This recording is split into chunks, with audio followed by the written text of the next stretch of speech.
Guys, कैसे हो आप सभी लोग। जैसा कि मैंने पहले वाले वीडियो में कुछ व्याख्या करवाती थी, कुछ व्याख्या बाकी था, तो कुरुक्षेत्र का 6वां सर्ग जो है उसकी व्याख्या आज मैं करवाऊंगी, जो कि रामधारी सिंह दिनकर द्वारा रचित है और ये महाभारत से आधारित है। तो आइए देखते हैं इसकी पंक्ति। पूर्व युग सा आज का जीवन नहीं लाचार, आ चुका है दूर द्वापर से बहुत संसार। यह समय विज्ञान का सब भांति पूर्ण समर्थ, खुल गया है गुण संस्मृति के अमित गुरु अर्थ। चोरता तम को संभव बुद्धि संभाले बुद्धि की पतवार, आ गया है ज्योति की नव भूमि में संसार। इसकी जो संदर्भ है वो देखते हैं। तो प्रस्तुत पंक्ति राष्ट्र कवि रामधारी सिंह दिनकर की प्रसिद्ध काव्य कृति कुरुक्षेत्र के 6ठे सर्ग से अवतरित है। रामधारी सिंह दिनकर जी की हिंदी के ओजस्वी हैं।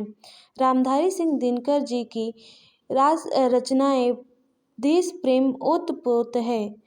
कुरुक्षेत्र खंड काव्य है। इसमें 7 सर्ग हैं। इसकी कथा का आधार महाभारत है। जैसा कि मैंने पहले बताया था कि इसकी जो कथा है वो महाभारत से रिलेटेड है। तो इसका प्रसंग जो है वो देखते हैं। प्रसंग प्रस्तुत पंक्ति में वैज्ञानिक युग की प्रगति का वर्णन है। व्याख्या देखते हैं।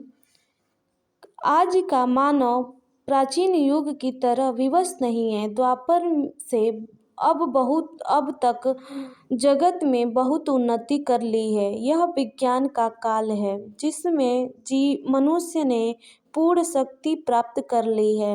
विज्ञान की सहायता से मनुष्य ने बड़े बड़े गूढ़ रहस्यों की जानकारी कर ली है। आज मानव अपनी बुद्धि से अज्ञान के अंधकार को दूर कर ज्योतिपूर्ण नवीन संसार की रचना कर रहा है। विशेष में 2 पॉइंट लिखेंगे। पहला पॉइंट है कि प्रस्तुत पंक्ति में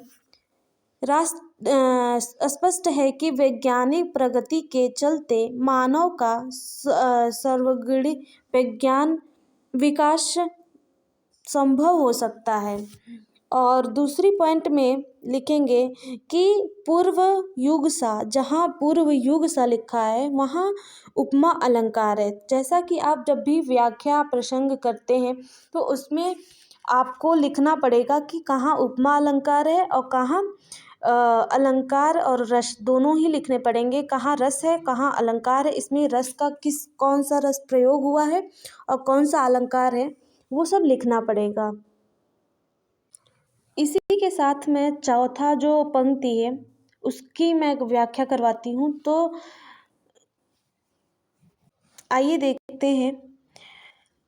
आज की दुनिया विचित्र नवीन, प्रकृति पर सर्वत्र विजय पुरुष आसीन है। बड़ा न करके करो में वारी द्वयुग अम्भाप, हकाम पर चढ़ता उतरता है पवन का ताप, है नहीं बाकी कहीं व्यवधान, लग सकता न सरिता गिरी सिंधु एक समान। इसका जो संदर्भ है, आपको मैंने बता दिया है, वही संदर्भ यहाँ पे भी लिखना पड़ेगा। संदर्भ एक ही होता है, प्रसंग और व्याख्या बदलती है। तो आइए देखते हैं प्रसंग क्या है। यहाँ कवि ने मनुष्य के बुद्धि बल का वर्णन करते हुए कहा है कि आज मनुष्य ने सारी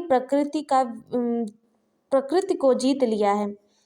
जो यहाँ पे व्याख्या है उसको हमने संदर्भ लिख दिया है, तो सॉरी, ये टाइपिंग मिस्टेक है।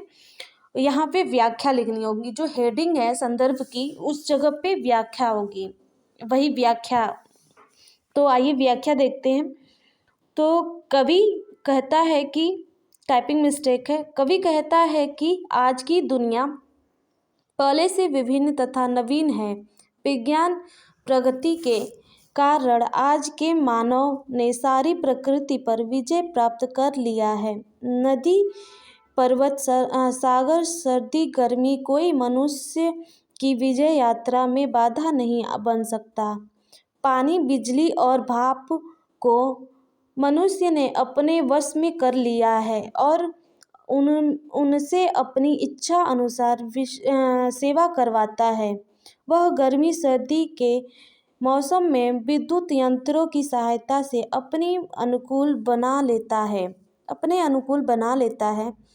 आज का मनुष्य नदी, पर्वत तथा समुद्र को बड़ा सरलता से पार कर सकता है।